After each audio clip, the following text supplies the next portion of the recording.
Hello, hello, hello. What's going on, Fat Red? How you doing tonight? Welcome to the Friday Night Craft and Chill. Probably more emphasis on the chill.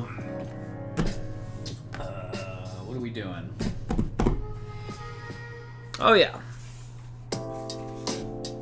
We were working on painting this last week.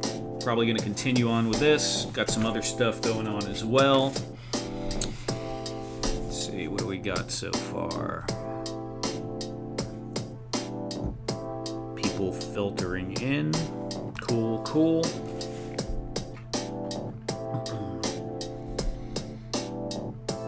Got some little 3D printed crystals. Look at that. That's kind of cool, huh? I was messing around with the translucent. Ooh, sparkly. Look who started early, right? It was 10:51, I think, when I hit the button. So that's a little early for me lately, I suppose. How you doing, Ed? I'll go ahead and throw some paint on here real quick while the brain is warming up.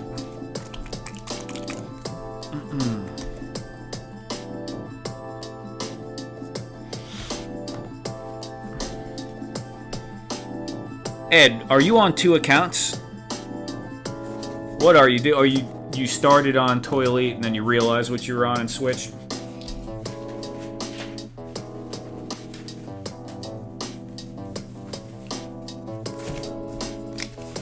Not too bad today, Ed. Not too bad.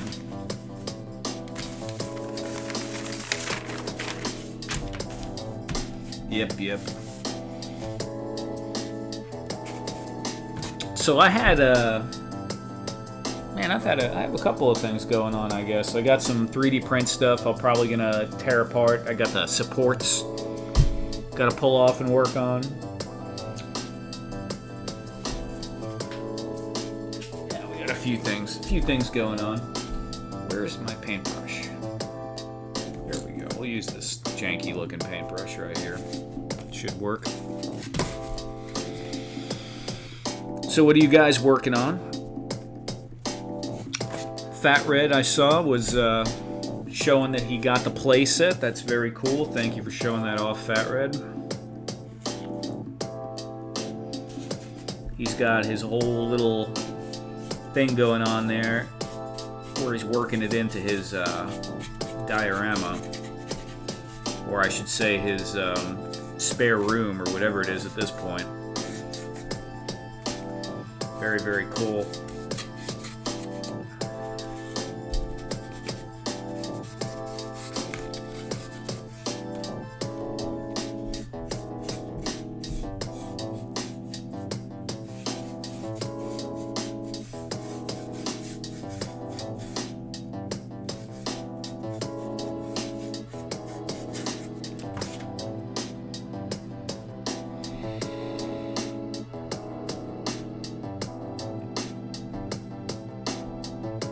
Yeah, thank you, Fat Red. I actually, I started to try and skim through that at the end to check that out after the stream ended. I saw a little bit of it, but I appreciate that, man.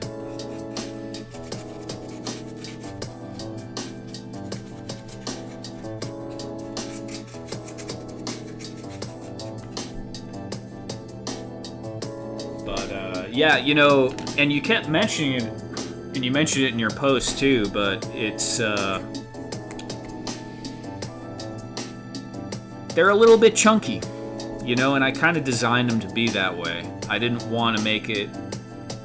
Some parts were a little bit thinner, like the rail, and some parts on the new piece I'm working on too has some thinner pieces. But I didn't want it to be super easy to break. I could still go chunkier, but I think it's sufficient. 3D printing has come a long way, though, for sure. If you have a decent printer, especially, I'm a big fan. I'm a fan of the Bamboos, but those things, they put out some pretty nice stuff. It's a lot different than when I started with it. I could say that.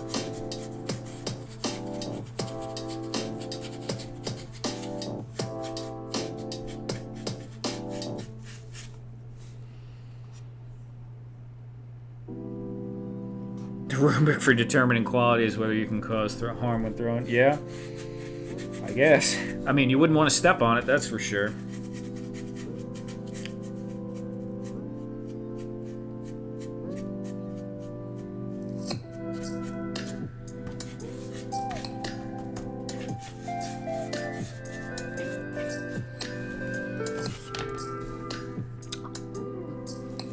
I actually have something I found we'll probably look at a little bit later, but I found this Star Trek, and it's got like comics interview. I was looking around in half-price books and just looking for, I was actually in there buying some reading material, some I don't know what you would call it. I guess they're like mystery novels for my mom. But I always, when I'm in there, I stop by, I look at the art section, I look at the comics, and there's always, like, anything science fiction-y, it's very easy to get inspiration for this kind of stuff we've been doing lately. So, found some old vintage Star Trek stuff, and I found a pretty cool article, and I had to just buy the magazine. But I'll show you guys that here in a little bit, because it was just neat. It's got some stuff from one of the model shops that worked on some of the Star Trek models. So, always interesting to see how they made some of the older stuff. The materials and the methods that they use. There's huge amounts of labor that went into these things.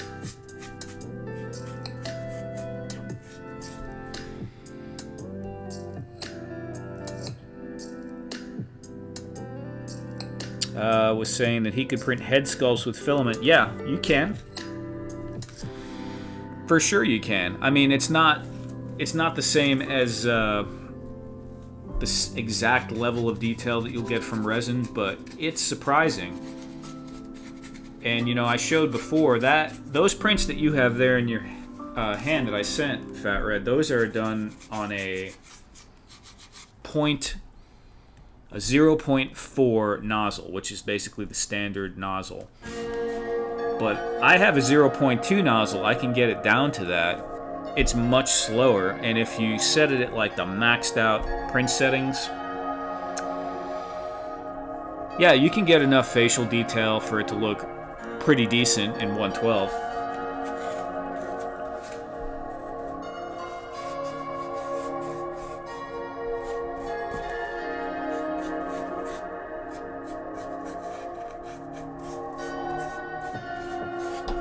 But it's one of those things. It's like you get used to it being a certain way, and you don't realize the technology took a very big jump forward a few years ago when they started getting all the printers had self-leveling beds and their own diagnostics, and they started to become more of an appliance than a hobby that you had to, fix and tweak the machine all the time. So I mean, the old machines were just like you had to be on them non-stop trying to keep them running. That is not the case anymore. They still break down, but it's just a totally different level.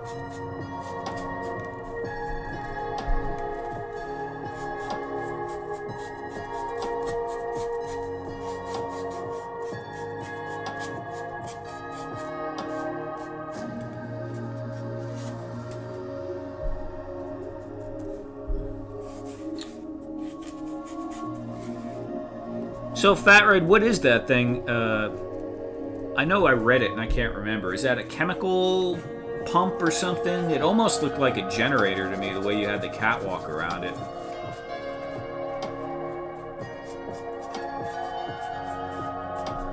Sewage treatment?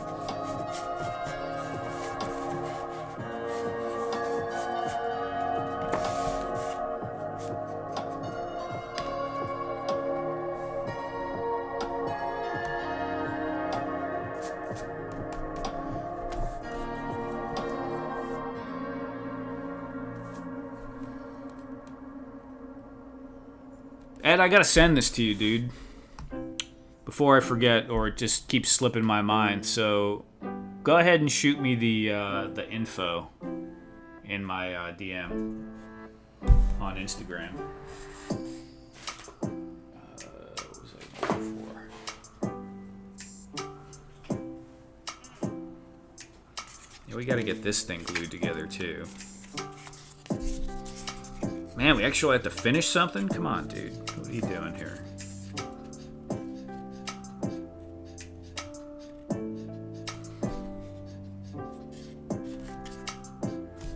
I could glue this right now.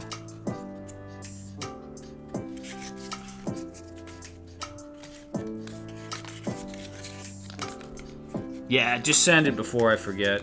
I keep thinking like, oh, well, I'll do this one other thing, and I'm like, nah. We'll just send it.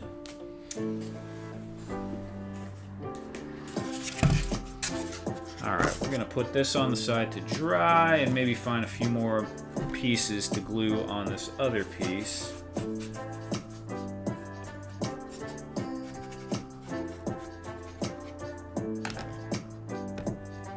It's a pod. Cool, what's a pod? A pod of what? Like a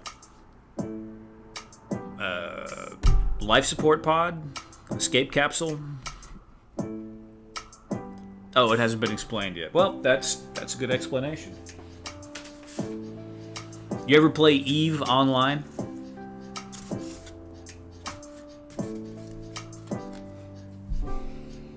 There will be a figure inside. Okay. Eve Online, I'm pretty sure it's either the pod or the capsule. It's like you're a clone. And that's like your consciousness is basically stored in that, and it gets implanted into a spaceship.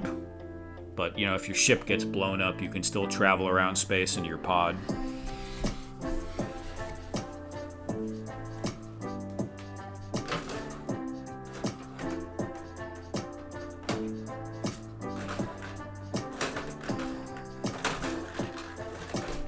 Where am I? I'm over here. Okay. Yeah. Nope.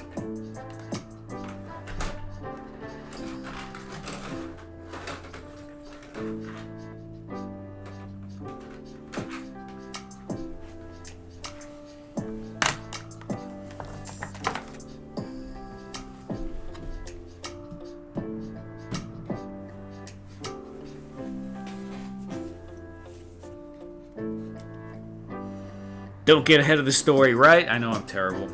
Not totally dissimilar, right on. No spoilers, no spoilers. No! Almost took out Ed's drone. Where is... What'd I do with my scrap? I had the same piece of scrap phone sitting there for months. Time for a new piece. I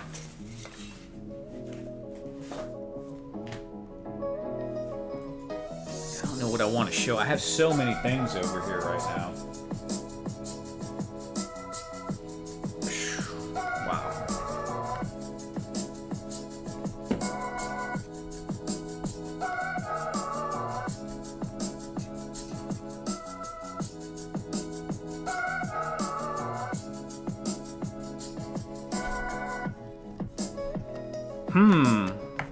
Okay, Fat Red. You don't have to get too far in the explanation, but I see.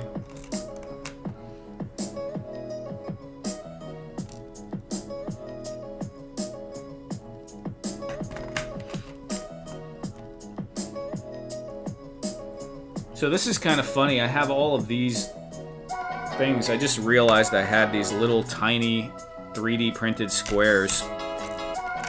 And it's a funny story behind these. I'm gonna turn this music down a little bit. I feel like I'm talking over it. There we go.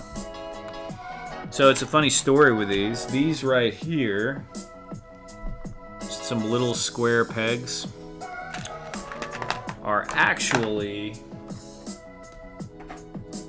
from my first few sets of stairs on the catwalk, when I made the model, I didn't fully attach the peg.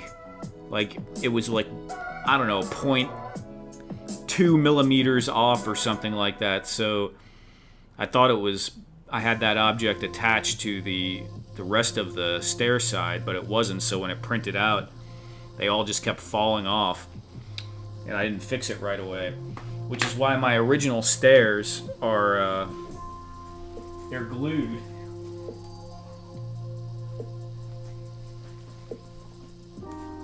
You see all the pegs are missing in there. I just was like, alright, I don't know what I'm doing. I'm just gonna glue it together and make it work until I can get the model sorted out. But now I have these, so we're gonna use these for something here.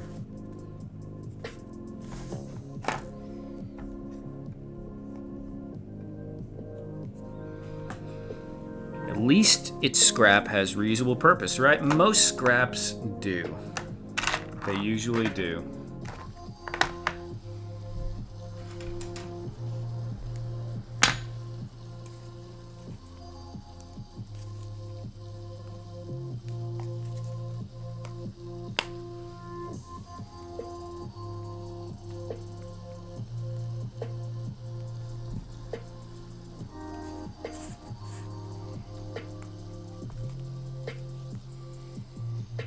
Where is...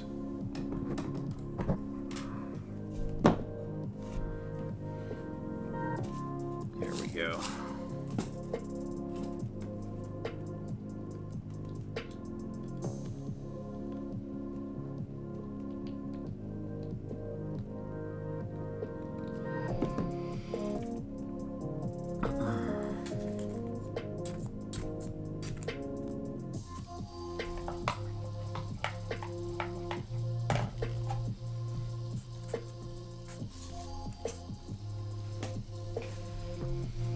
So does does Rad do a lot of 3D modeling?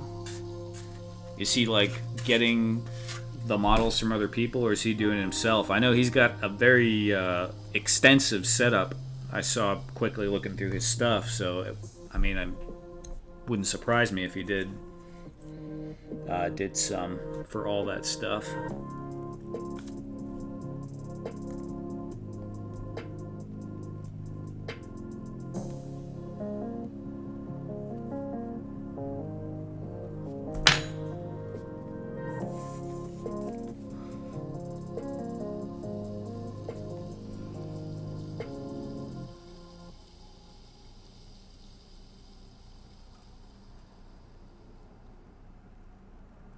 Practicing on your lives.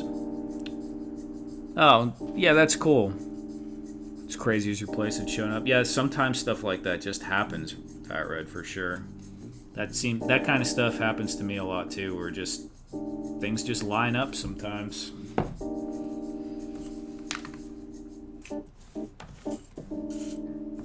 Honestly, you know, there was a lot of pieces initially in the playset that I didn't know was going to end up in the playset. Like the catwalk. I just made that catwalk for, you know, that diorama I did last year after the other, you know, last year's DFW Joe. I made that diorama. And that's kind of what the catwalk, how the catwalk came about. And then I was like, oh, you know, I need to add some more pieces to this. And I started looking at it more and more, and I was thinking, oh, this would be pretty cool to base a little set around. And then I wasn't even thinking about it anymore, and I just went to building consoles. I'm like, you know what, I'm going to make a console. And originally I was thinking a standalone console to, you know, put up for sale.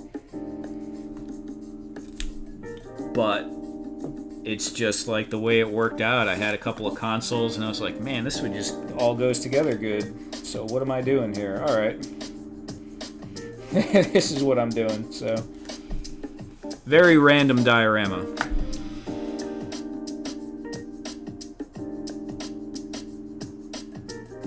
Oh, the STL files.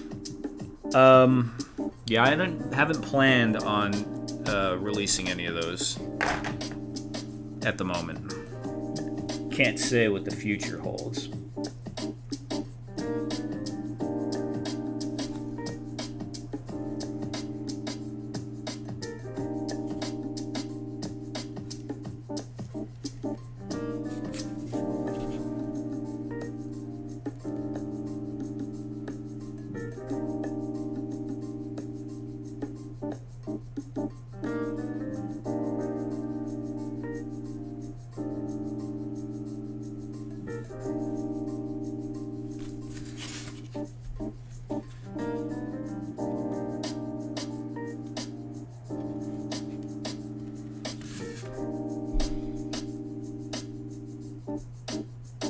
Yeah, no, that's cool. You know, it's like... I showed off the 112. Yeah, cool, thanks. I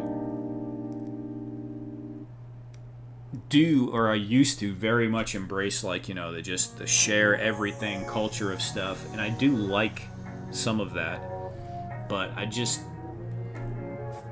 like, it's very difficult to... control that, and you know what goes on with stuff. Once you put something out there, you can't take it back, and a lot of people are very, I don't know how to put it, but you know, they'll just take your stuff. I'm not saying he would, but you know, once you start putting it out there, they'll just take your stuff, print it, and sell it, and it makes it difficult for you to have control over stuff, and for you to sell it as well. And so, yeah, I'm not going to do that right now. Maybe down the line. And, you know, it's possible eventually I'll design stuff that'll be for that. But I'm not looking to do that right this moment.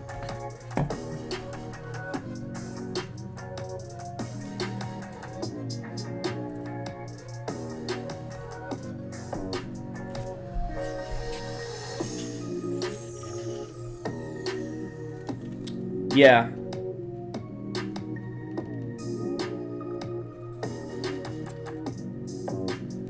I mean, look, if we lived in a world where I could just, you know, money would flow into my bank account and I could pay my bills, I probably wouldn't care. But we don't live in that world.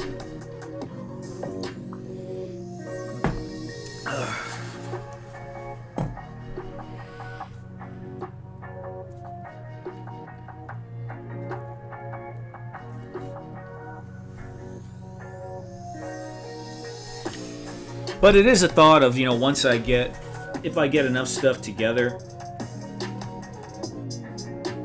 you know, people do Patreons, obviously you know that, for things like that.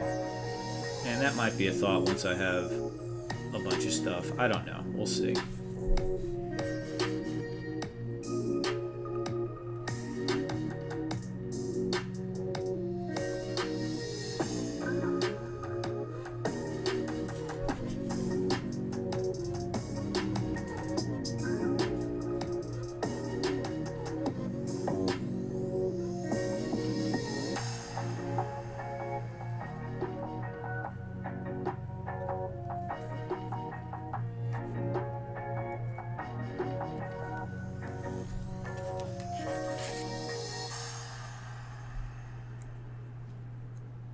If you find that world I want in, right? The reverse RD on the barrels, yeah, how I left the mistake in there.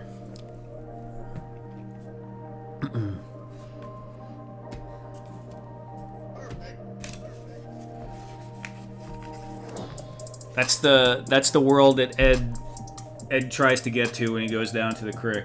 You can go there for a little bit, but unfortunately, it's not a permanent residence.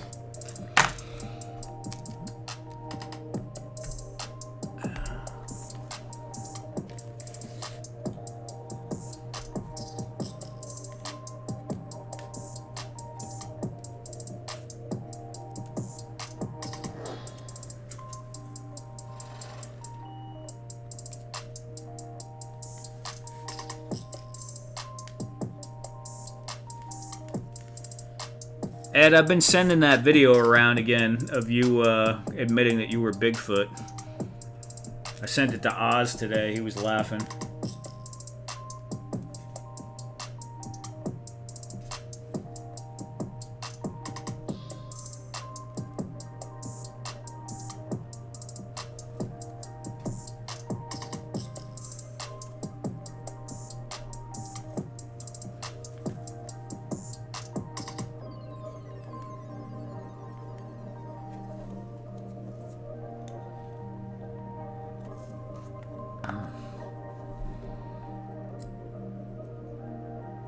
Trek.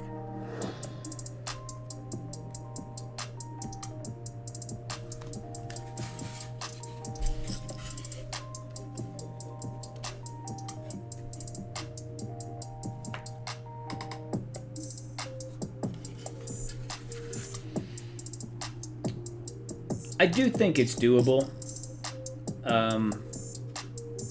but it requires a lot of work and a little bit of luck, and you gotta, figure out a way to earn, obviously. But I think you can get to a happy flow once things are flowing, but it ain't easy. That's for sure.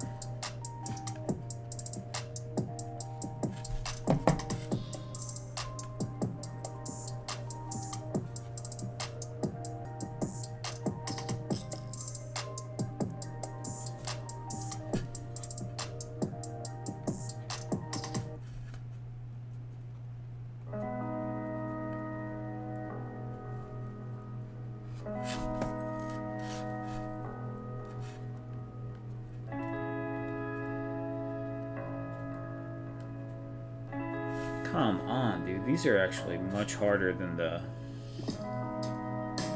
wooden pieces to get lined up because they're a little more three-dimensional. What do I want to put right there? Something's got to go there.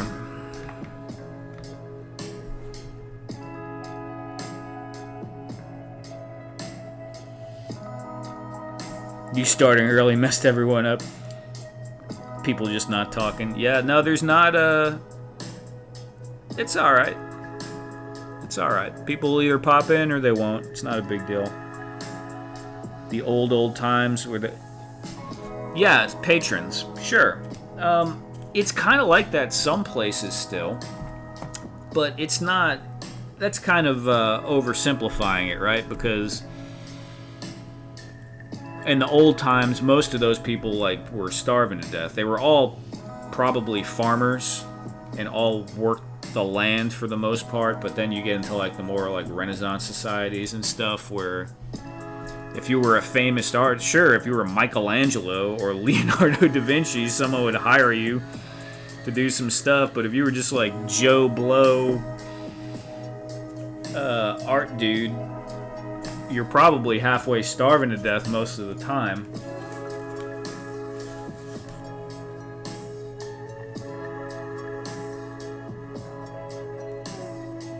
This is totally not symmetrical here, and I think it's kind of funny, so I'm just going to put it there.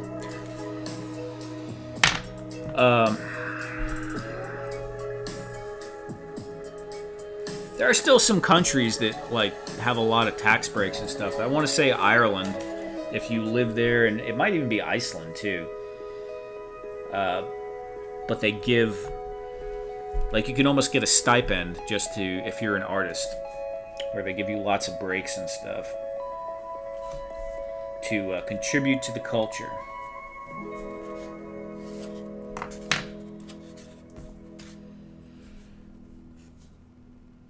But those countries are very small, very close-knit, a lot of shared values. So, different situation than here for sure.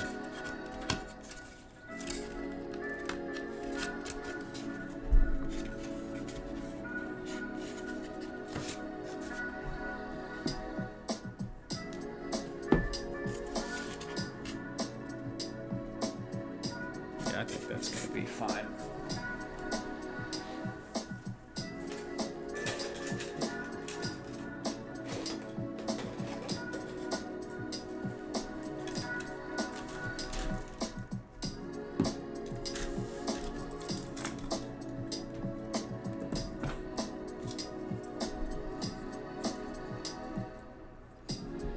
I should be getting paid big bucks for the moderator of half the ToyTube channels out there, Ed.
So Ed, how are you? Who are you staying with when you go to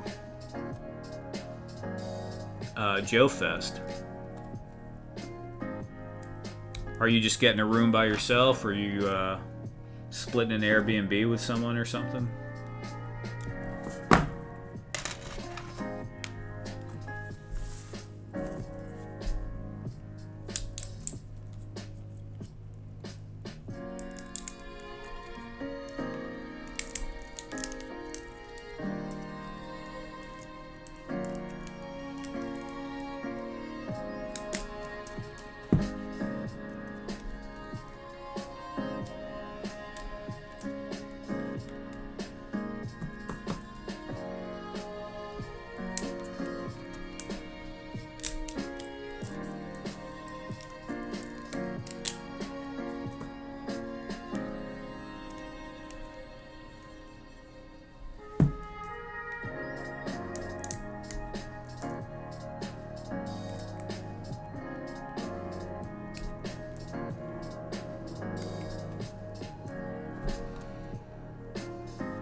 Oh, okay.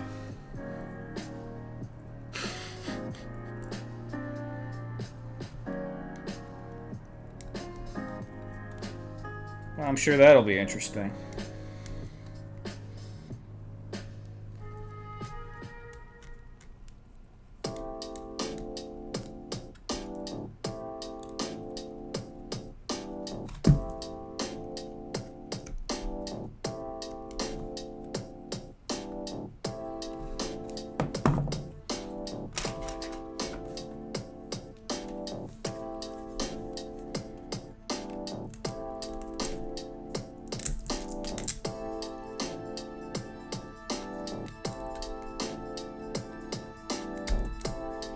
I try to, as much as possible, to make the pieces where I can print them without supports. But for some things, it's just not feasible. Especially if you don't want to use glue, you need to have pegs sometimes, and the pegs have to be floating. So, this is not too bad though. Some things you go to print them and the support is like hugging the entire thing. I don't do that. It also makes the finish look not too good. The side where the supports connect usually is pretty rough. Although these come off pretty clean. Just a little nitpicky. Won't be there other than sleep, right? The worst bathroom? I don't know.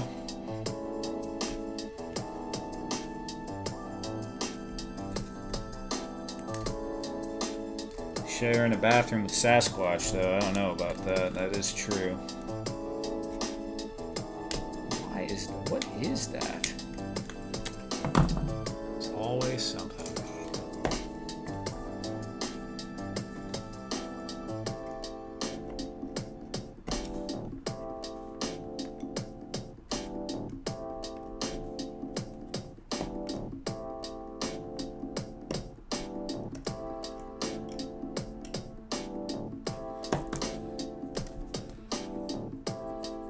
After con food.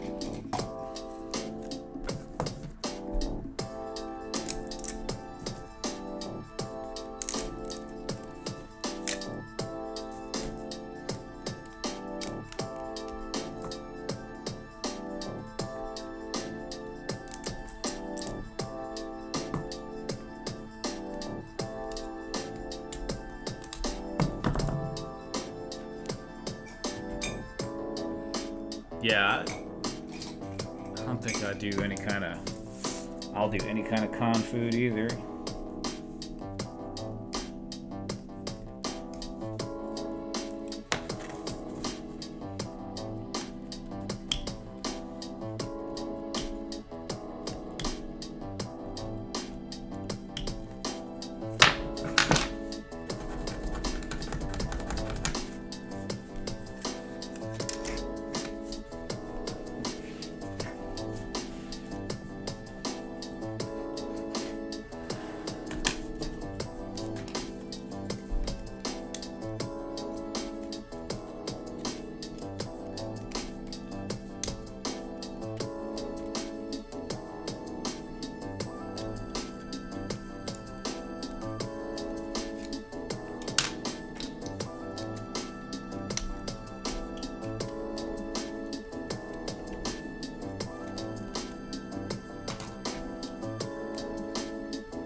You expecting to spend a lot of money, Ed?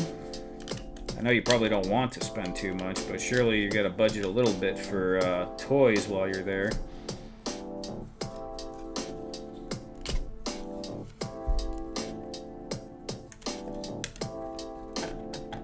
Although I suppose it is more about the experience than anything else, obviously.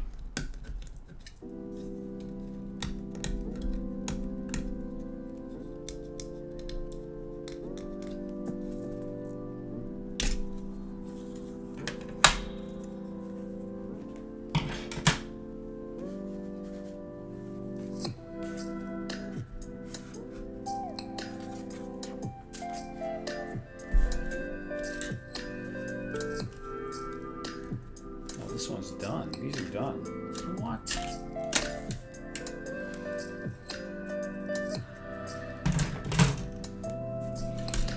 A couple of things planned. A little bit more for the the impulse buy. Yeah, those impulse buys will get you. They even get me, and I don't even collect toys. Whenever I go to toy shows, I always want usually vintage video games or Transformers. When I see those old G1 Transformers, yeah, I almost bought, like, they had so many of the smaller ones, you know, and they were maybe like, I don't know, $4 or $5 each, and I was like, dude, I could just, the little tank, the little red tank dude, the hovercraft dude, the Bumblebee and Cliff Jumper and all those little guys. Voltron is another weak point for me. I mean, I guess action figures themselves, I had plenty of action figures, but you know, I'm more probably a robots, Transformers guy. I had, like, you know, G.I. Joes, and I had Thundercats. I probably wouldn't mind having, like, a Lino or something like that, but it's alright. I got enough stuff already.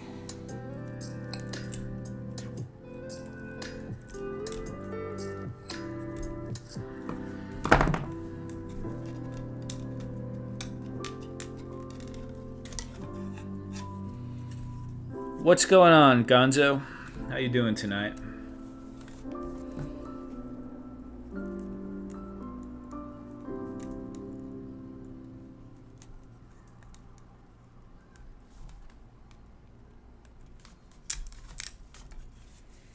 We're just having a quiet night over here of this and that.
Texting this emoji makes me have a taste for beer now. Yeah, it's funny how that could do that.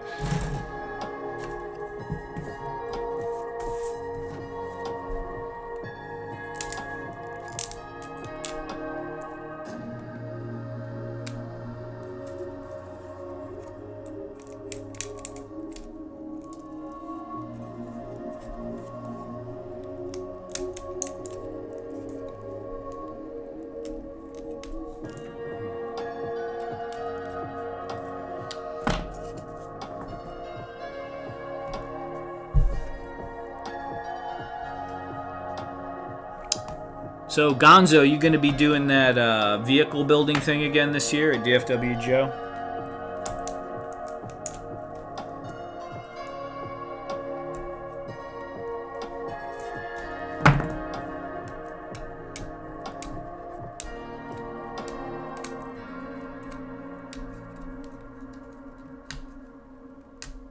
Only the figure one? Okay. How much was it last year for the vehicle building workshop?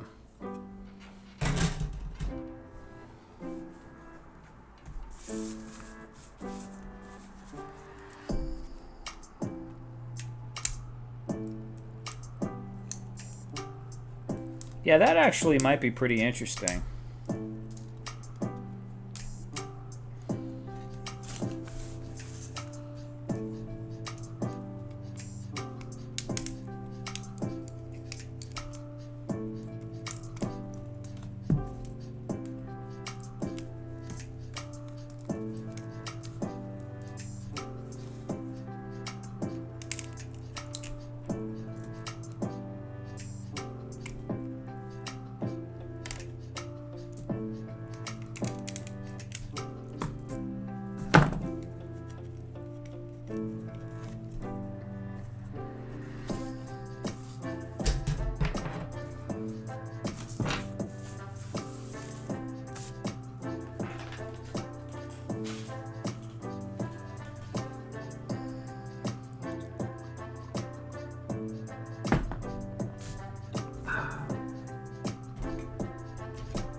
Alright, what's next? Let's, I guess we could check this thing out for a moment.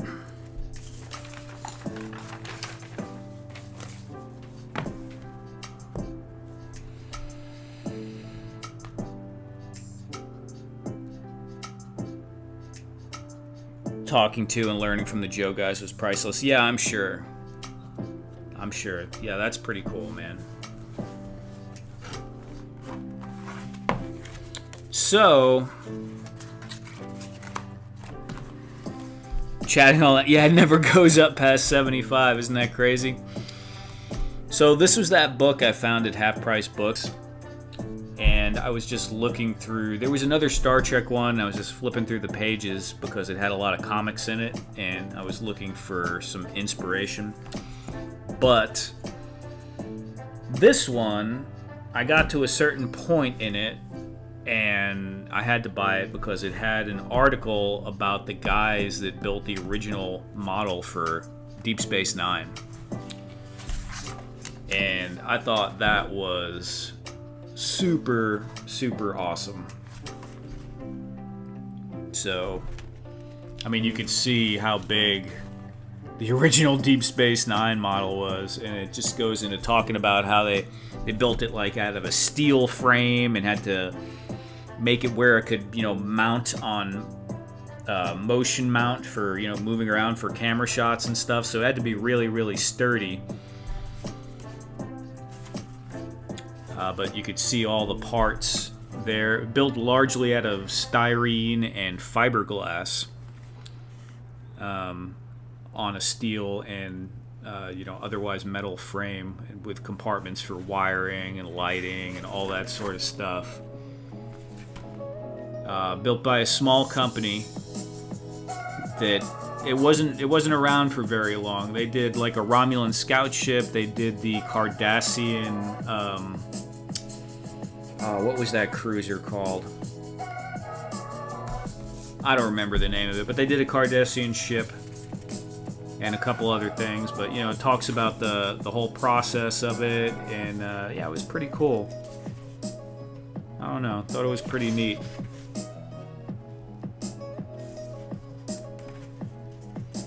Hours and even days. Yeah, they spent so much time and had so many people working on it and back and forth process, but it's pretty neat to think there used to be like independent model shops that would work on that stuff and get paid big money. I didn't know, but it mentioned in here that the original Star Trek Enterprise was done by ILM, which I didn't know that Industrial Light and Magic actually made the OG one. Fiberglass. It's pretty neat. I wouldn't have thought fiberglass. Yeah, I gotta flip through, take a look at the rest of this. Some of it'll be interesting. This one didn't have as much. I mean, some of these hallway shots, even kind of like the beams and stuff. Where was it? Like, I forgot about that, how they have those open beams on the top. Like, some of that for a design in a hallway might be kind of cool. Just a little thing like that. Yeah, you can see how they're going from a rough to a more finished drawing right here. But even some of these pieces, like the angles on them, that could all be interesting stuff.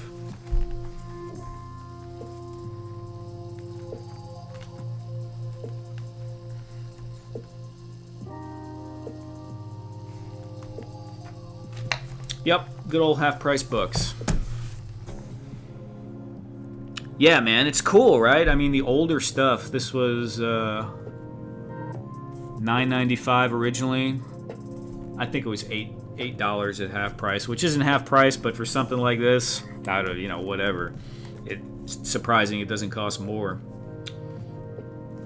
What year was this? 1993. Yeah, 93. Sweet.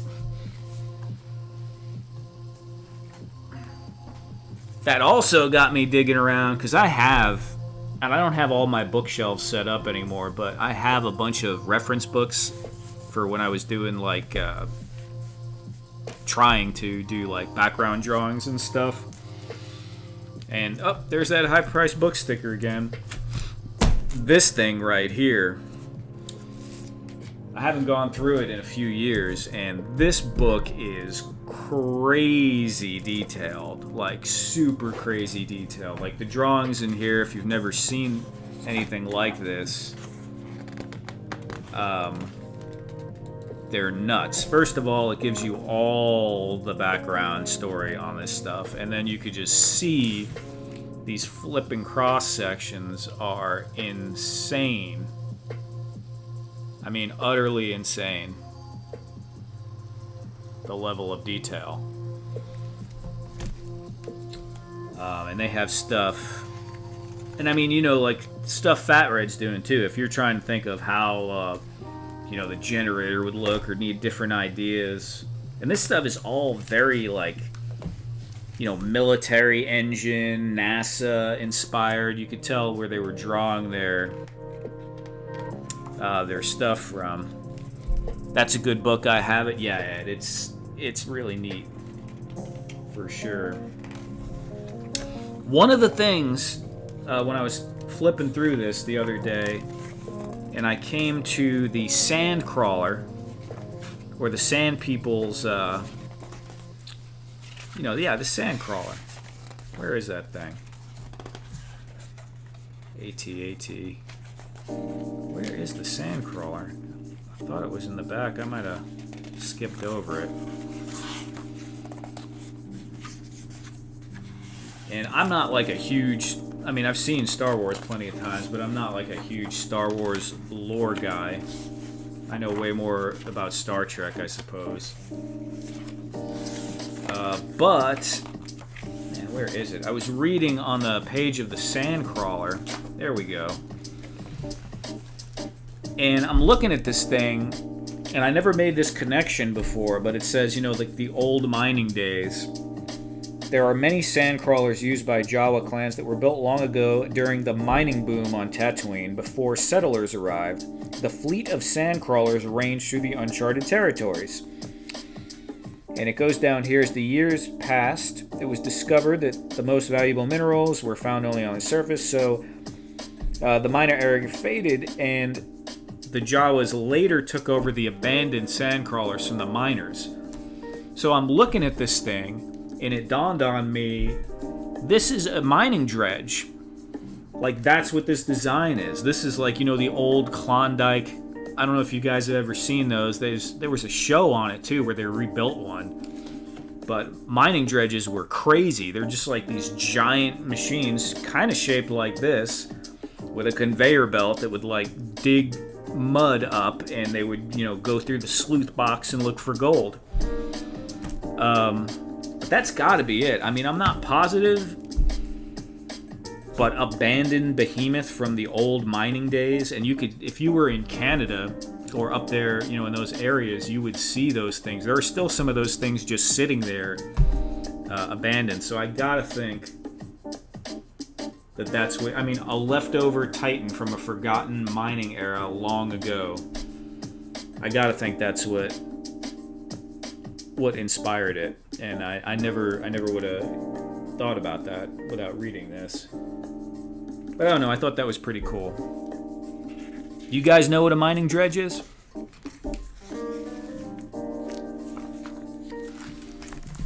Anyway, put that to the side.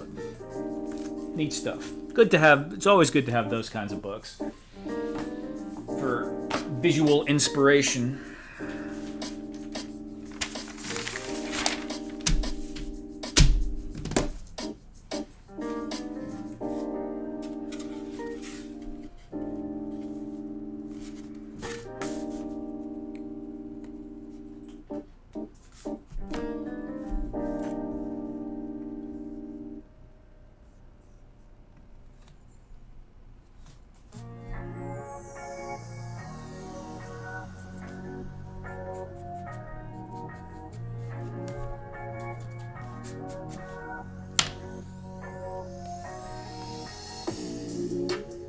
Is that printed?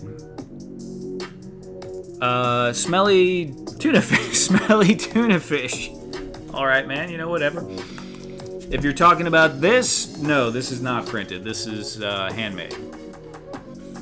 Sort of handmade. Like some of these little pieces, like the buttons and stuff, are laser cut round bits of wood, like this, arranged and glued on by hand. But everything else, it's all foam that was cut on the hot wire cutter, and, you know, just doodling around. The mining was going good till they woke up. Dragon looks top tier, man. Thank you, appreciate that.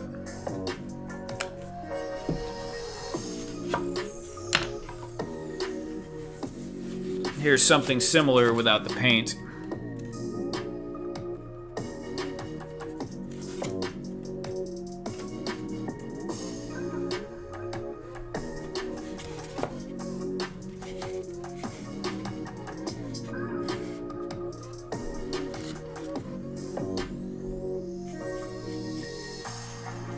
I don't get that reference, Ed. The mining was going great. I don't get that reference.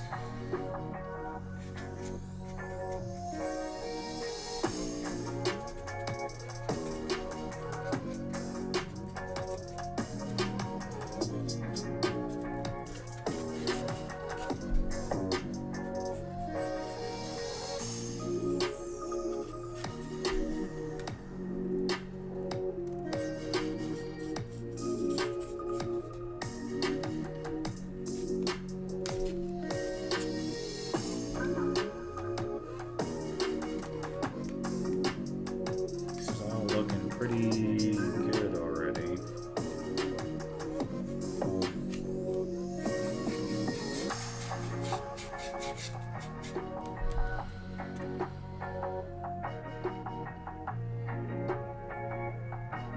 See through Rain of Fire. That's a kind of a quirky movie now, and I think about it, but I liked it at the time. Sand dragons. Okay. What are your inspirations or references? Kind of looks like old Star Trek set. Funny you should say that. Yeah, Star Trek for sure. Battlestar Galactica. Lots of stuff. Just general sci-fi junk that's floating around in my head for God knows how long. But yeah, all that retro kind of stuff. I think you'll find if you try to make You know, something like this, a console using basic geometric shapes that are easy to, you know, draw just basic things like squares, circles, rectangles. Your designs will look very similar to what they did back then because that's what they did. You know, they just kind of took a bunch of shapes and put them together on something, and that's kind of how it just turns out.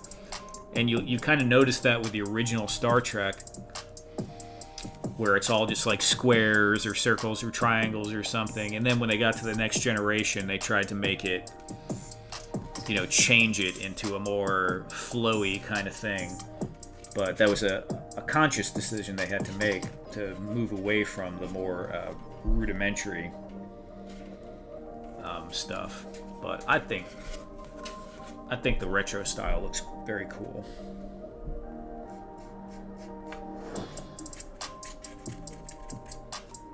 And obviously the Next Generation would be retro now as well.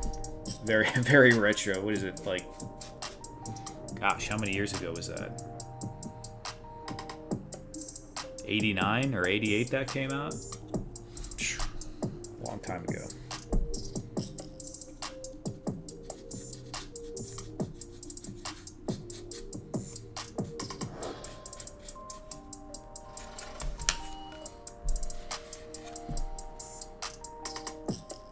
Right on.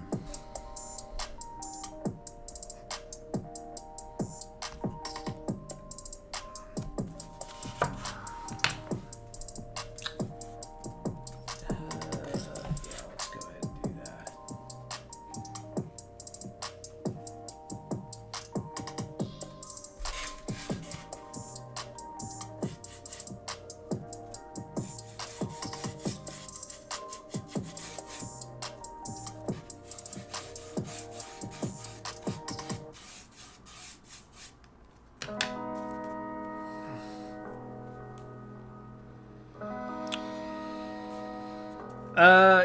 You know, I watched the first season and it was okay.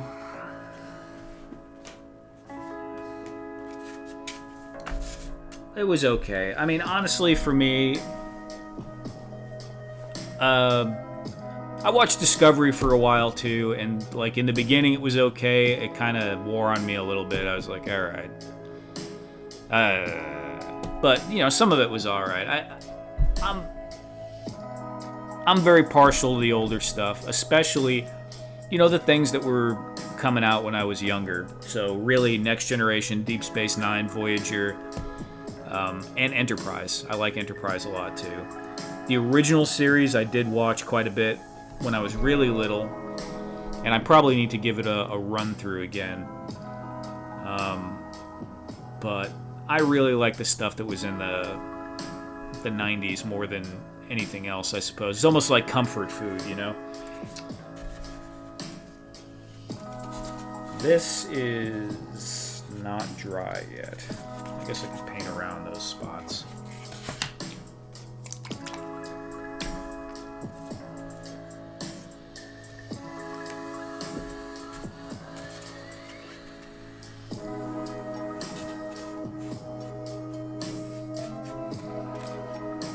You know, like all the modern Star Trek movies. When the first one came out, it was very nice to see Star Trek on the big screen again. I thought the casting was great.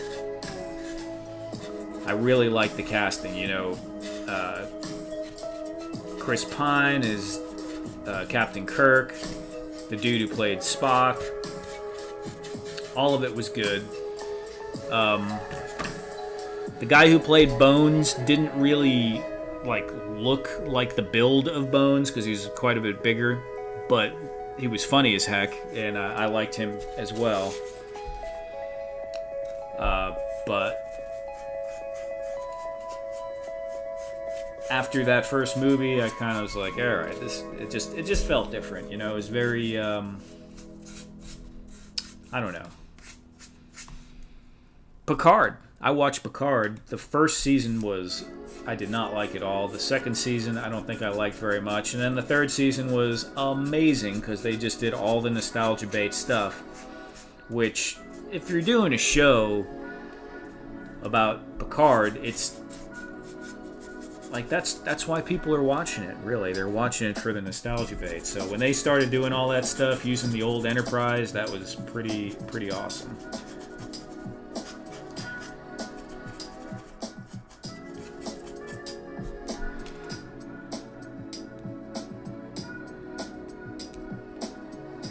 Yeah, those are all good. Nope, it's just normal paint, craft paint, man. You don't really have to do that stuff with foam. It just kind of sucks the paint up. And if you have like a watery craft paint like what I'm using, it works really well. 2 coats to get a good solid color.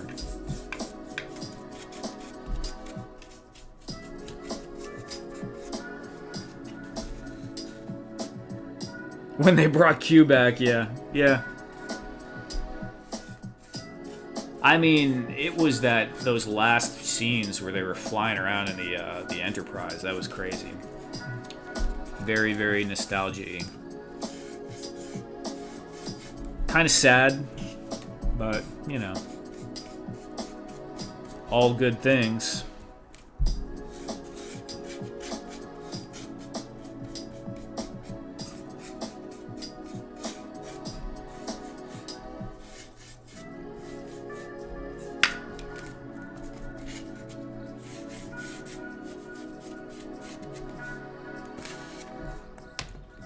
I don't know if I have enough of this blue-gray. I need some more.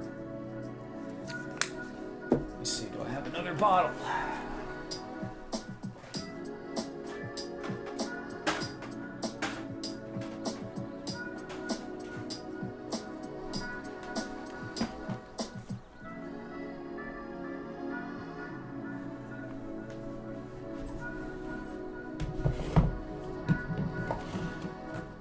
I'm right here. I haven't abandoned everyone. So let's see what we got.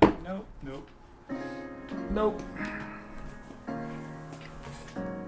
That's it.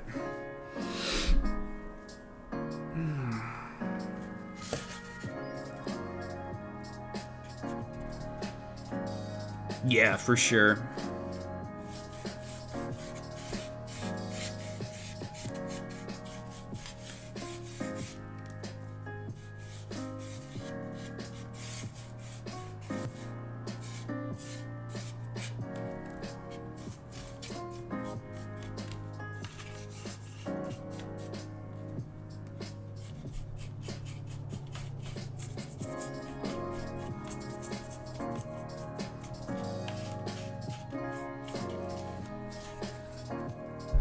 So now the only place, and you're right, that primer would probably help is on the 3D prints.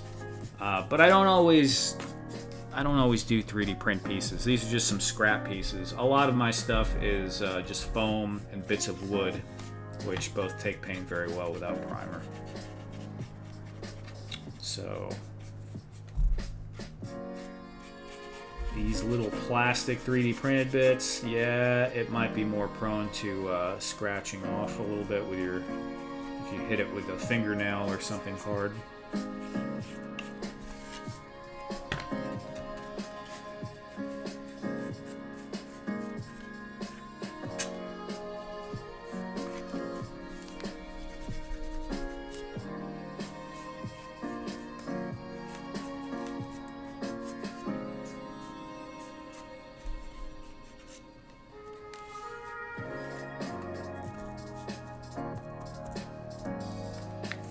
Yeah, I am not good at picking favorite captains. I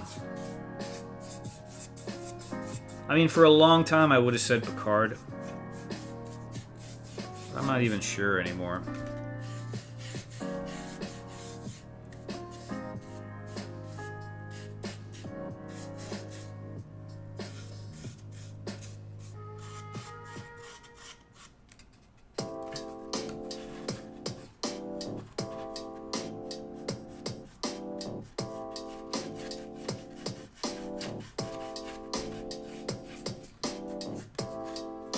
They almost all grew on me over time.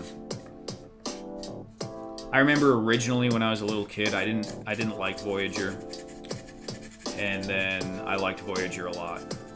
Always liked Deep Space Nine when it came out.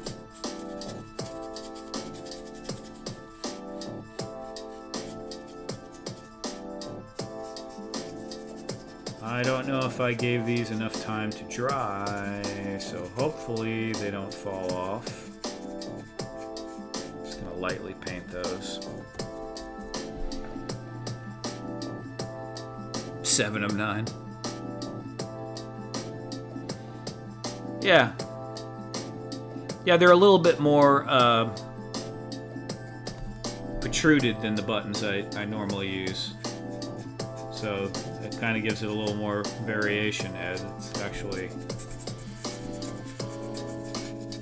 something I don't really think about much because most of my buttons are laser cut, and the laser cut is all 3mm wood for the most part. Or popsicle sticks, which are thinner. So everything kind of usually is somewhat uniform on the thickness.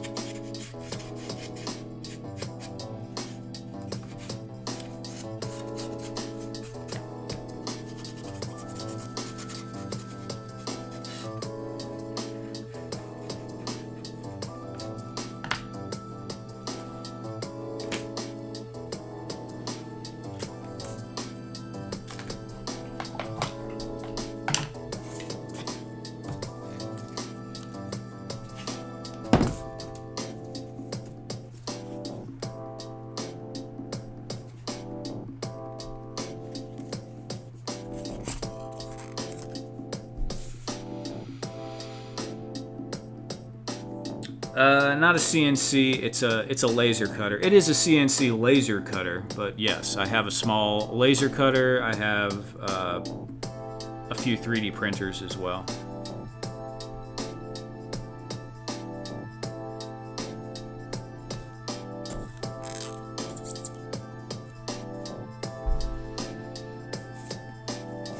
They're right here, Ed. I already had them. This would be ideal for an ideal candidate for some hot glue.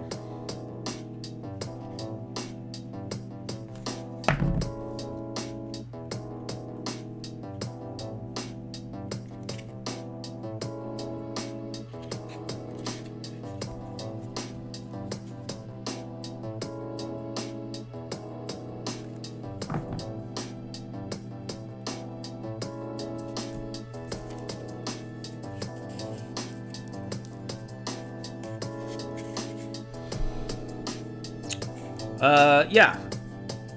On what? A 3D printer or a laser cutter? Yes to both. I mean, it just, you know, you gotta do it a little bit differently, but I don't see why you couldn't. Do I want these? Do I want the lights in? Or do I want the lights out?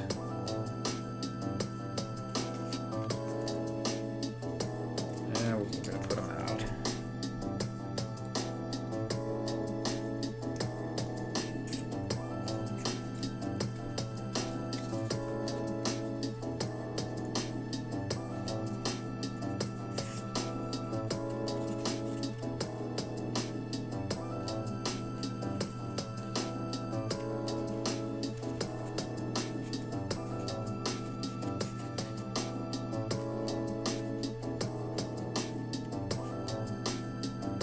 I don't know, Ed, we might not need the pins on this. It's a very broad surface, so there's enough contact area. It's holding pretty good. And you know what? This thing is pretty cool. I wasn't sure if I was gonna like it that much at first, but I'm kinda liking it.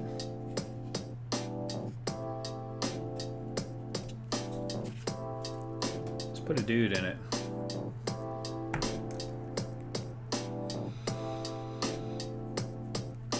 Yeah, laser cutter, sure.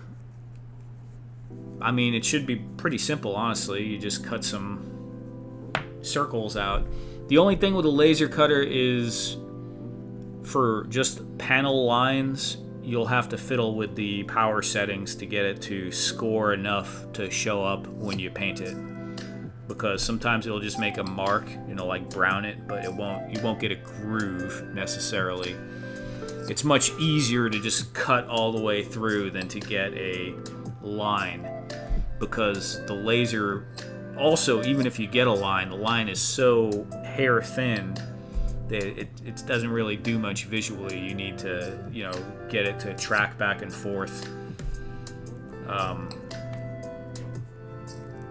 to like burn that section out if you want a panel line. If you now if you have a substrate, which is what you would do, you have one piece on the bottom and then you just separate individual panels and then glue them by hand to line it up, and that would look perfect.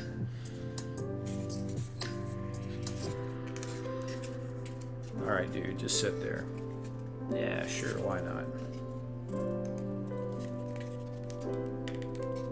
I need a figure with a little bit more. Oh my god, he can't reach the keyboard! If I put his backpack on, he can reach the keyboard. That's what I originally sized this for, but I don't want him to stab into everything. Yeah, that looks a little better. So, cool. I'm gonna go let this glue dry before I knock it out of position.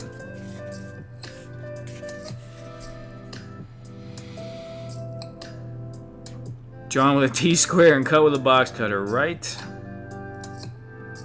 Sell the star wall. Well, I mean, $20 a wall is not a bad deal when you consider the initial $1,000 outlay for the laser cutter.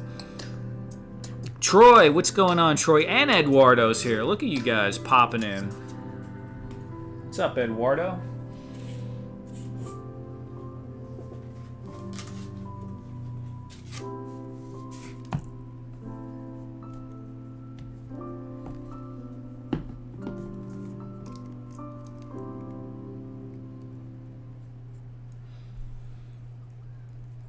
Needs a booster seat, right? We can always do that. For sure. Take care, Smelly Tuna Fish. It's funny saying that name. Thanks for stopping by. 10 minutes early tonight, right? I know. Terrible.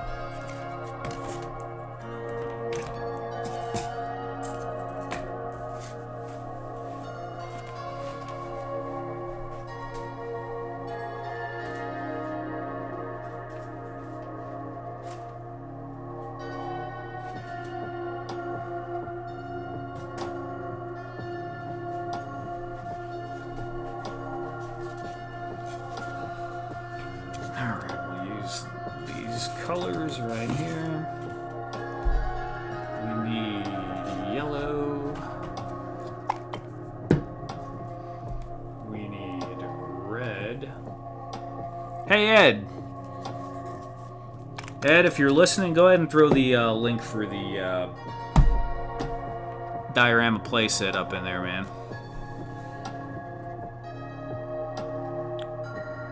FU, are you building on your hotel building? This guy's building on everything. Is that building you're doing the arcade in, Fat Red?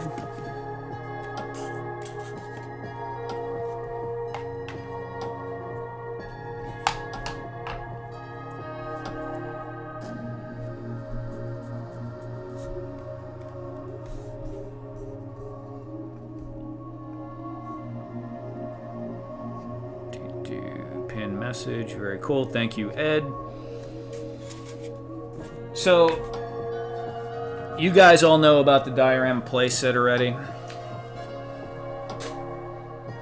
And in my Instagram, I posted that pic to my story on the tower. And this is what we got right now. We're gonna be, we as in me and the guys at Helladope, we're gonna be putting this up.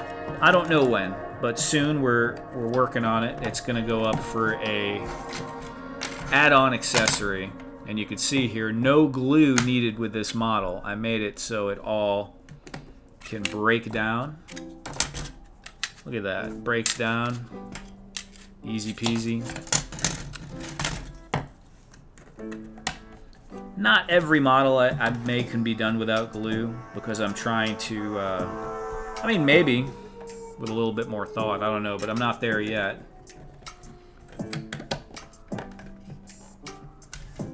Snaps together.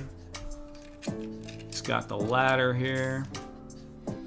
And yeah, so that's the tower that's going to go on the ends or however you want to configure it with the catwalk play set. But it fits perfectly with it. On one side, the catwalk can butt up like that. And on this side, the catwalk actually slides underneath because there's a little more clearance here. So these will be going up on Helladope soon. Soon-ish. There'll be a little bit more announcements about that coming in the upcoming days or weeks, perhaps, but not too far out. But yeah, I'm already working on some other stuff to go along with it, but this will be probably the next item that drops.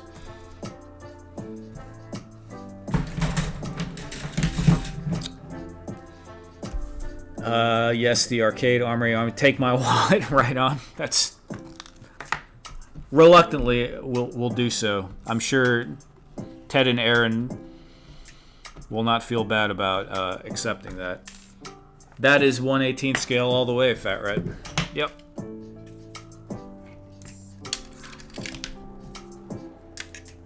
Delta 17, dude, right there. And actually, like the console from the playset, you know, fits in here perfectly. Looks really good. Let me get a catwalk.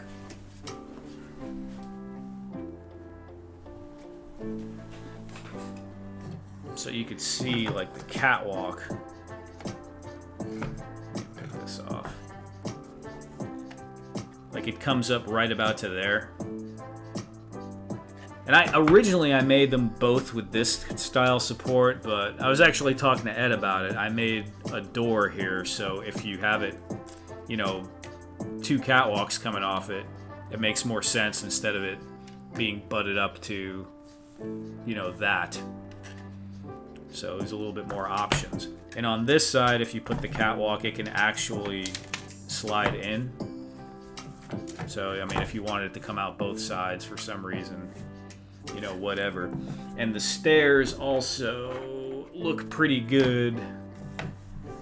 Like if you had one catwalk and you wanted to put it on the side here, you can put the stairs right there, and that kind of, you know, lines up with the door. And it looks pretty good. There's so many configurations. You guys are going to do all kinds of stuff with them that I'm not even going to think of, and that's kind of the point.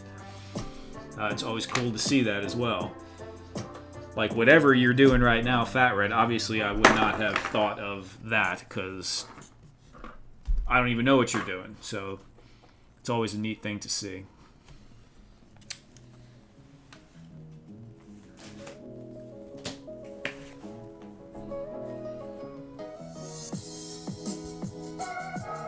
I'm glad I'm not 1/18th. I won 10 or more of these whole sets. Ed, now I'm going to tell you right now, the tower...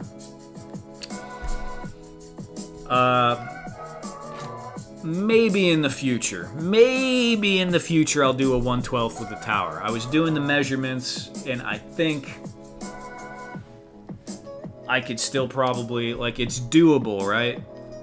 I'd have to make this top part separate. Like, that would have to print separate because my print bed won't be long enough to print all this as a single piece for 1/12. But I think I could probably get, like, to here. And then, you know, make a attachment for the railings and stuff. So we'll see, but I don't want to get too far out. I'm going to stick with this and build out this set for now.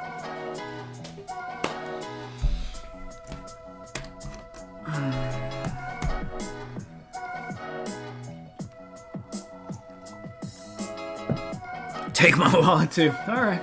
Yeah.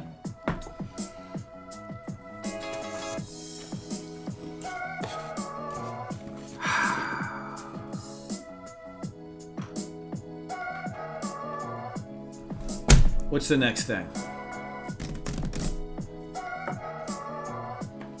I could kind of, let me see.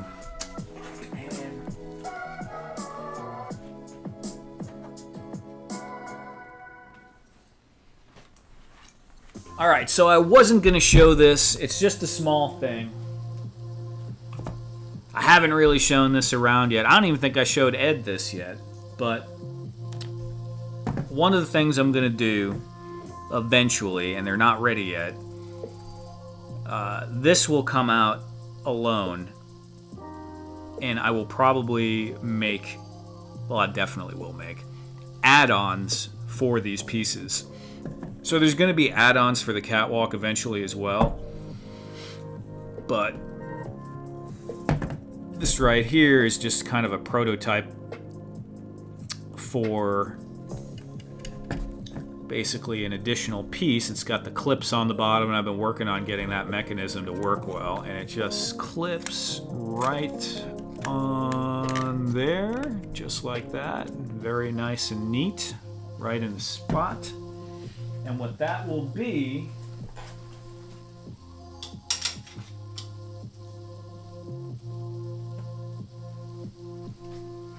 once again, this is not anything finalized, but there'll be like a little terminal here, a small one, much smaller than the other, even the other small one.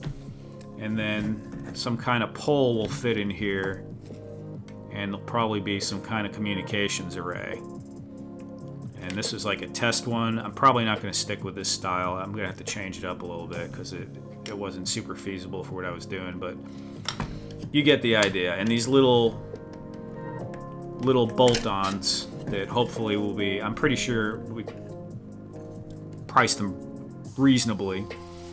And this way we can just have like little accessory packs eventually. I don't know where it's going. We'll see. It's a random process.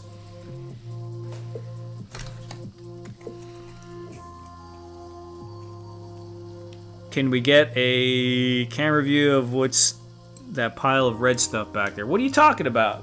What, back there, Gonzo? If you're talking about back there, no. Maybe later, but no. Nah, not right now, Gonzo.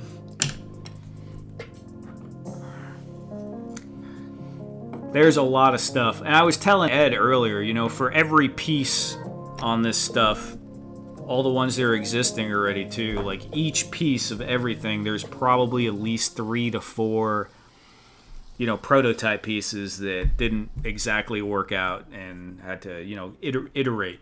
Which 3D printing is great at. You can make an iteration, you put it in there, and you know, you get the piece in your hand a couple hours later, and you can see if it works. If it doesn't work, you make some more changes and print it out again, and so on and so forth. It's very quick for doing stuff like that. I mean, it still takes quite a bit of time. The sneak peek area, yeah, there's some stuff back there. All right.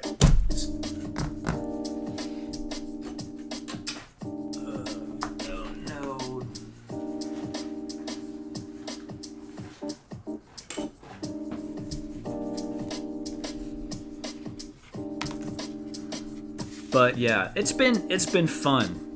It's actually been fun because I never thought about doing a project like this in the same fashion that I started doing dioramas on the stream, which is kind of organically and just making pieces, putting them together, maybe thinking about, oh, it'd be nice to do this, and have it be very, you know, not regimented, very structured, where it's like, you know, we're going to build this and we're going to work on this and this, then this, then this, then this. Because that's usually what you think about when you think about a project, making something. But it is way, like it's way more enjoyable, I find, to have the spirit of the moment, if you will, just kind of lead you in what you're going to make. And that might not be the smartest marketing way to do it, obviously, but I don't know. As a solo person, you know, just one guy, it's I don't know, it seems to be, I like it, so we'll see. I like it right now. We'll see if I like it 6 months from now.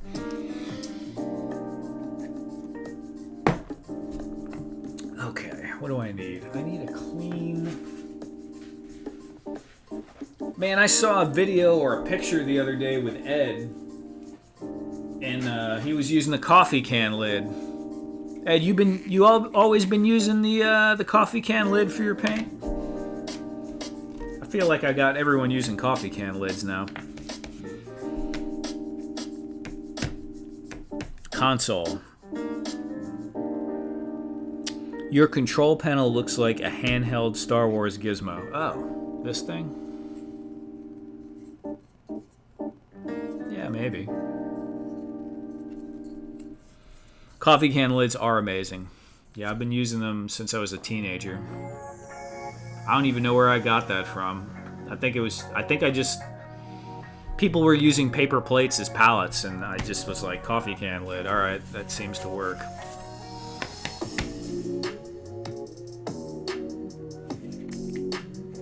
Learned it from, okay, cool. I'm spreading the coffee can lid thing. That's cool. Oh, I see what you're saying. Yeah.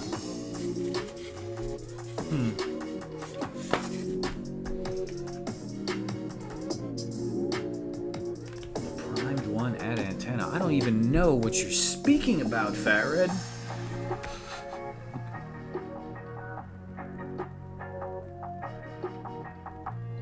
What did I do with that antenna? I hope I put everything back where it was. Oh, here we go.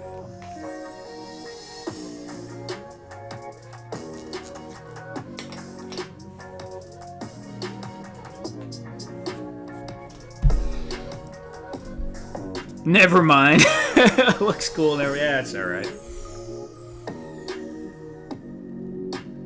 Take care, Troy. Have a good night. I did buy some transparent PLA. This is supposed to be transparent, and it is somewhat translucent. And this is PET G. And you can kind of, like, some light does come through it. Probably need, like, a flashlight or something. But, yeah, these look pretty cool. I mean, they're pretty neat for the crystals. I got some transparent red PLA that I'm going to do some experimentation with. I think it's going to have, like, a little bit more of a see-through quality than the PET G. So hopefully that's cool. I bought a bunch more filament for continuing on.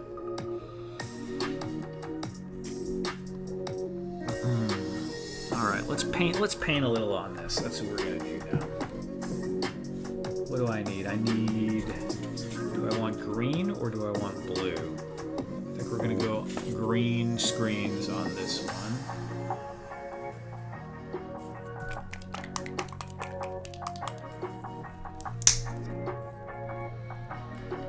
Like a bunch of people are showing up now. Was there a stream going? Was it Punk's Pit maybe or something? Oh, I meant like a telescoping antenna. Yeah, so that whole array on the antenna, I'm not sure exactly what I'm doing yet. There might be more than just one dish on top. There might be some other stuff around on it. I was looking at something, and Ed was in that stream. I think it was It's Chad, and he was showing like an unproduced G.I. Joe base or something, and there was a picture of an antenna in the background. And while I'm using a very different antenna style for the top part, because what I'm doing is way more sci-fi, that one was more like, I don't know, I guess realistic, not really, but, you know, realism kind of looking. But I liked all the stuff coming off of it. But it might be a little bit too fiddly and easy to break. So we'll see. I'm going to experiment with it a bit. We're talking about different things, no worries. Yeah, that's cool, man. It works out. Punk didn't do a pit tonight, doing this month's After Joe Fest. Oh, that'll be cool. Take care, Eduardo. Final Fantasy 14. Okay, nice. Final Fantasy 14. Was that the one that was all online? I think I had that on PS2 with like the ability to play online. I don't know if that was 14 or not.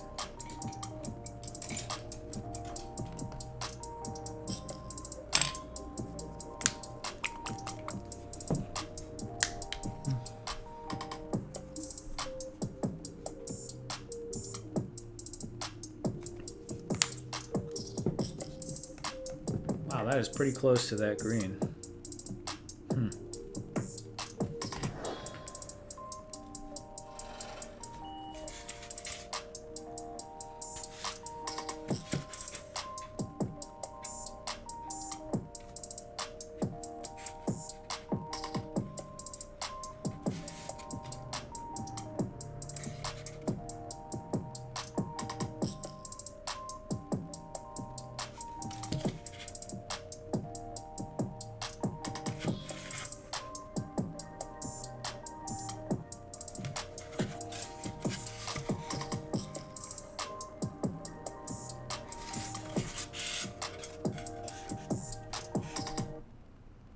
This is a rough angle to paint at.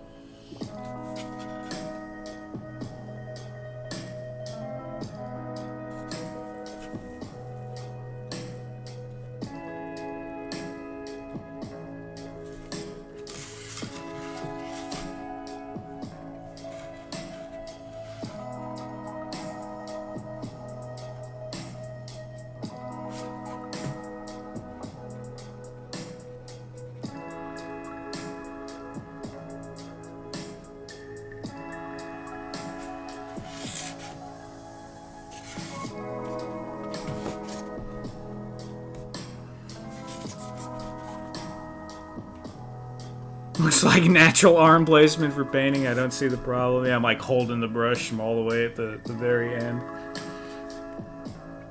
It's crazy because I've gotten far better at, you know, all of that and brush control. But my eyes suck way worse than they used to. So I move better, but I can't see what the heck I'm doing. So that's, well... Obviously, I know, Fat Red, I know I can get the headset, I can get all this stuff. I need to get some of those headset things, but it's just going to be a nightmare during the stream. I already know it.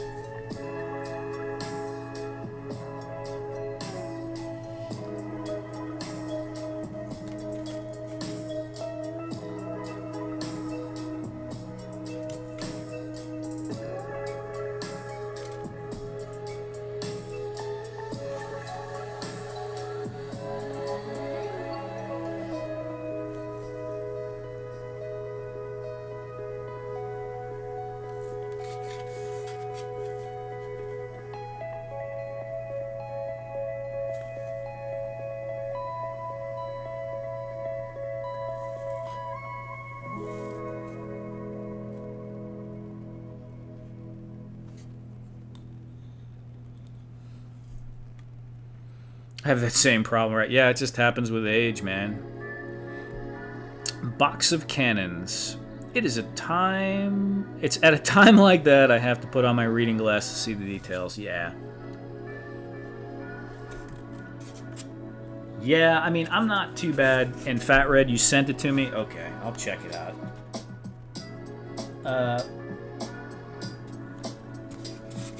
Let's see. I'm not too bad with no glasses, but it is slowly getting worse. But with my glasses on, we are definitely running out of arm. Like, I can't hold my phone. My phone is at the very end of my arm's length in order for me to see it now. So I guess my time is about up on that particular trick.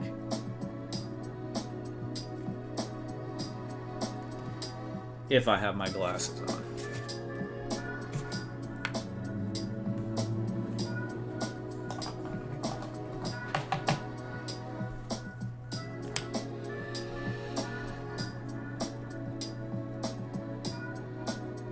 Yes, I will probably get bifocals the next time, Fat Red, but bifocals are not always easy.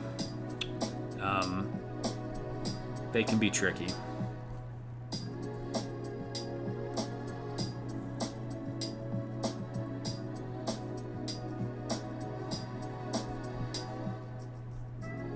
What the heck?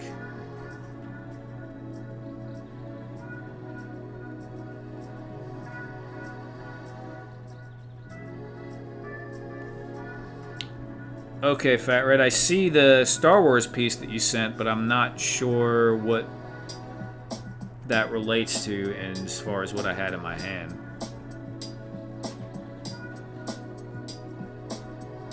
I don't know. It looks cool, though. I mean, that'd probably be something I could make. The antennas, that's the thing. Also, I mean, kind of an aside to what you're saying, but the antennas. Yeah, it's hard to make antennas 3D print them and have them come out good. Now, I used to. I don't know if any of you guys have done this, but the old trick for when you want an antenna on like a model vehicle or like a military model is you just take a piece of sprue and you heat it up with a lighter and just stretch it out, and you'll get a nice antenna, a whip antenna shape. The thing I'm painting right now, oh, with both hands on it like that? Yeah, maybe. Maybe. I can kind of see it.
That should be black.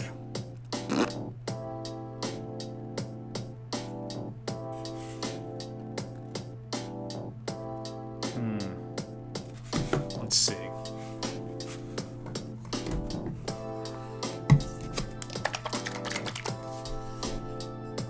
Cosplay, yeah, that's cool. Thank you for the sprue trick. You never tried that before?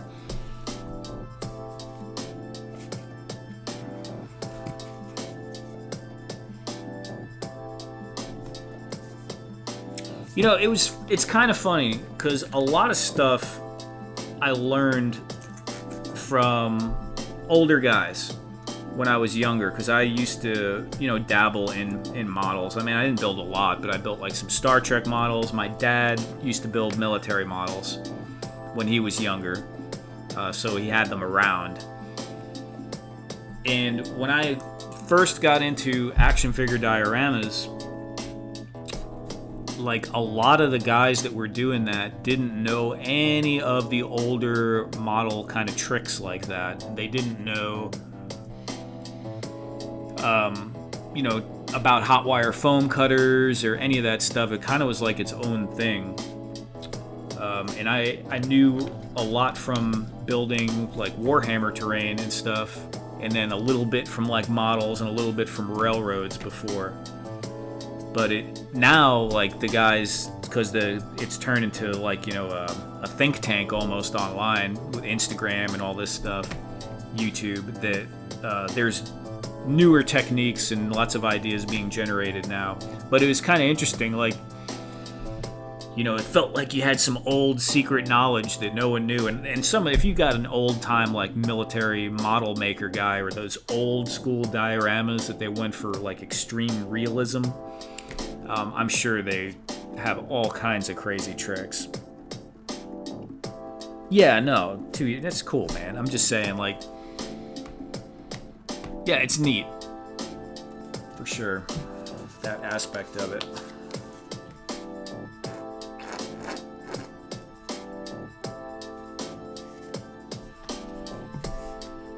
Train build tips, yeah.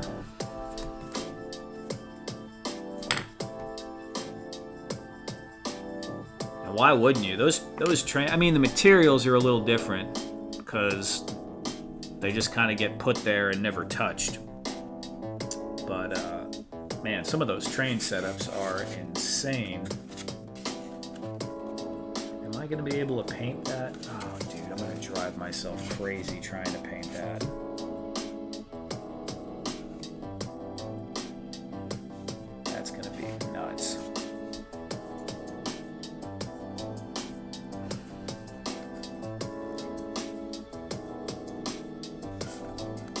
It's like I already feel myself going cross-eyed thinking about it.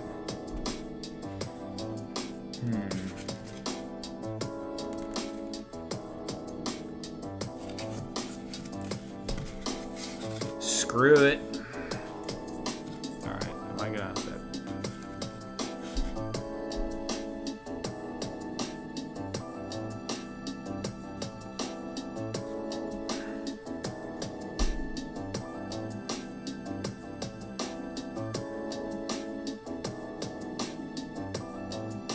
That top bit is not going to come out even at all.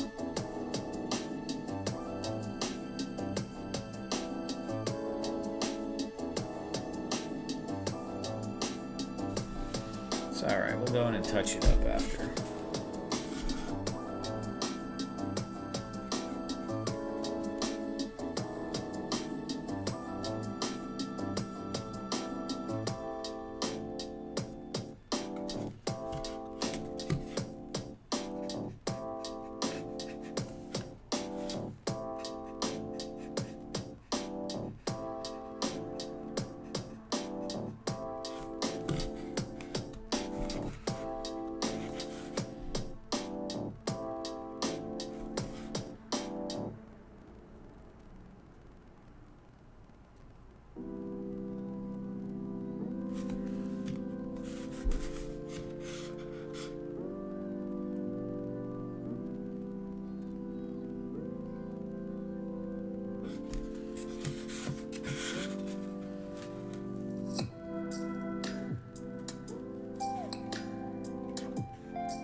Interesting filament printer. What? This is, no, this is a scratch build by hand. But I do use filament printers. Thank you, Fat Red.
don't get paint in my beard doing this, I don't know.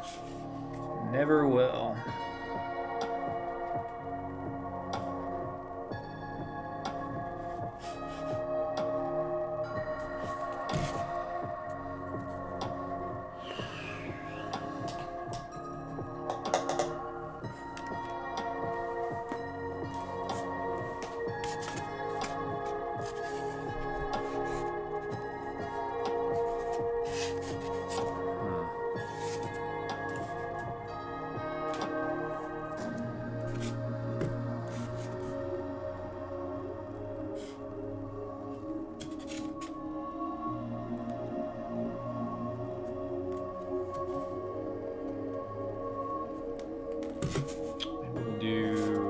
Let's do the gray.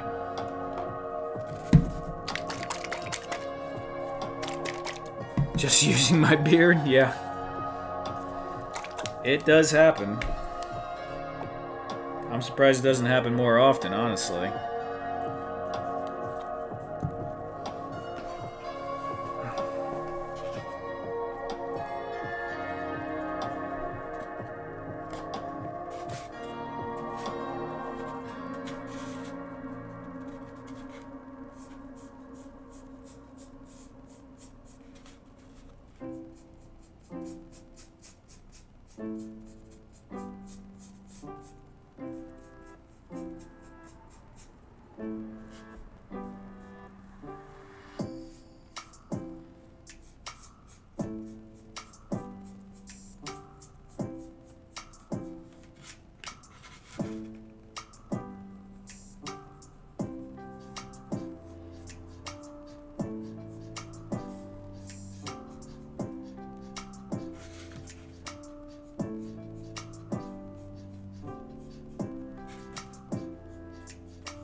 I used to have, I mean, they didn't come all the way down like that, but yeah, I used to have mutton chops, I think is what you mean. But yeah, I used to have some pretty big mutton chops before I did the beard.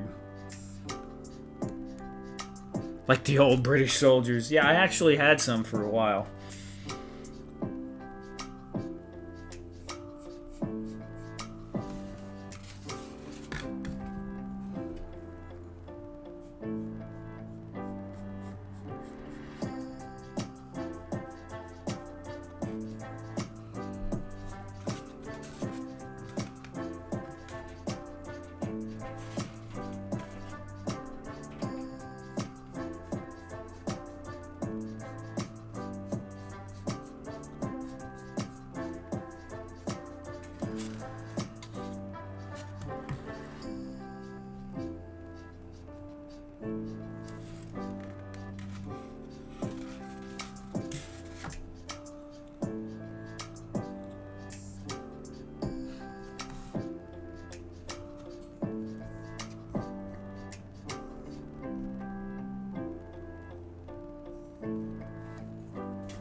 Wow. Oh, we didn't really get too far on this one, huh? I thought we'd... Well, I guess I did the sprues on that other thing. We glued this other piece. Glued this guy together, which was quick, but that's finally pretty much done. Although I might do some, like, highlight lines Could I do that now? This is probably the wrong color. Let's see what that would look like. It's alright. But I want a slightly lighter color, I think, for the lines. You know, like shell shading almost. Oh yeah, and we primed this one too. So yeah, we did do that on this stream. That definitely needs a few more coats. So cool. Yeah, guys. Thank you very much to everyone that has been supporting. You know, thanks for having your members. Your blah blah blah blah blah blah blah blah blah. I need sugar. Thanks to everyone that is a channel member. Appreciate you guys. Thanks to everyone that bought the Catwalk playset, and even to those of you who haven't. Fat Red, I appreciate you showing that off. Thank you very much. And yeah, I think I'm going to wrap it up now. Since I started 10 minutes early, I could end 10 minutes early. That's kind of how that works. And yeah, I think I'm going to stop right here because I need to go eat my banana. Take care, everyone, and we'll hopefully see you again next week. Take care.